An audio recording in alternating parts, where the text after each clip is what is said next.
नमस्कार मित्रांनो, तर स्वागत आहे आपलं राहुल द फूडी या चॅनलमध्ये. तर आज आपण बनवणार आहोत गावरान झुणका.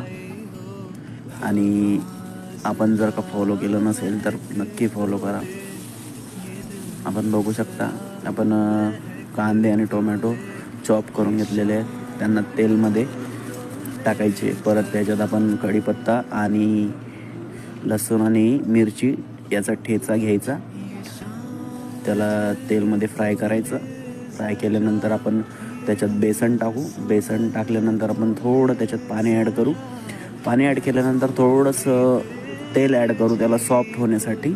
परत आता मसाले लाईक मिरची पावडर, धना पावडर, हळदी आणि मीठ चवीनुसार टाकून त्याला मिक्स करून घेऊ. आणि त्याच्यात नवीन कोथिंबीर टाकून आणि सर्व करू. बघा, तर गावरान झुणका बघू शकता तुम्ही.